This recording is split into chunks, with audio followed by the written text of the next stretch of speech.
ఇందాక మిత్రుడు రవీందర్ రెడ్డి చెప్పడం జరిగింది. ఈ ఊర్లో ప్రత్యేకించి జాజాపూర్ గ్రామంలో చదువుకున్నటువంటి యువకులు చాలా మంది ఉన్నారు. వాళ్ళందరికీ ఉపాధి అవకాశాలు, ఉద్యోగ అవకాశాలు కల్పించాలనే మాట మిత్రుడు రవీందర్ రెడ్డి చెప్పడం జరిగింది. రవీందర్ రెడ్డి యువజన కాంగ్రెస్ అధ్యక్షుడిగా ఉండి ఆ మాట చెప్తున్నాడంటే ఎంతో ఎంతో లోతుగా అధ్యయనం చేసి ఆ సమస్యని అధ్యయనం చేసి ఆ మాట చెప్తున్నాడు.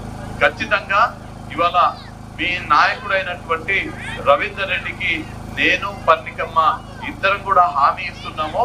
నారాయణపేట ప్రాంతంలో నారాయణపేట హెడ్ క్వార్టర్ కానీ దగ్గరలో ఏదైనా ఒక మంచి ఉపాధి అవకాశం కల్పించేటువంటి పరిశ్రమను కానీ సంస్థను కానీ ఏర్పాటు చేయించే బాధ్యత మేము తీసుకుంటామని రవీందర్ రెడ్డి ద్వారా నారాయణపేట నియోజకవర్గ యువకులకు మరి ముఖ్యంగా జాజాపూర్ లో ఉన్నటువంటి యువకులకు ఈ సందర్భంగా హామీ ఇస్తున్నారు. ఈ సమస్య జాజాపూర్ లో ఉందని రవీందర్ చెప్పడం జరిగింది.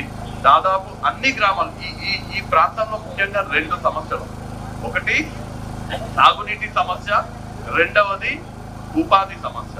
సాగునీటి సమస్య తీరితే పొలాలకు నీళ్లు వస్తాయి, పొలాలలో పంటలు పడతాయి, వ్యవసాయం చేసుకునే వాళ్ళందరికీ కూడా మంచి ఉపాధి దక్కుతుంది, వ్యవసాయ అనుబంధ రంగాలు కూడా మన ప్రాంతంలో డెవలప్ అవుతాయి. కాబట్టి ఆ సమస్య తీర్చడానికనేమో జీవో 69 ద్వారా మీకు నీళ్లు అందించాలనే ప్రయత్నం జరుగుతుంది.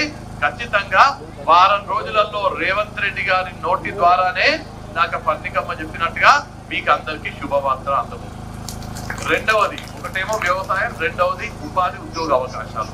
దానికోసం ఖచ్చితంగా పరిశ్రమలు ఏర్పాటు చేసే బాధ్యత తీసుకుంటామనే మాట తెలియజేస్తూ, అలానే నారాయణపేట నియోజకవర్గంలో ఉన్నటువంటి అన్ని సమస్యలు కూడా మీకున్నటువంటి ప్రతి ఒక్క సమస్యని మా సమస్యగా భావించి మీ సమస్యలు తీర్చే బాధ్యత మేము తీసుకుంటామని ఈ సందర్భంగా జాజాపూర్ గ్రామ ప్రజలందరూ కూడా హామీ ఇస్తూ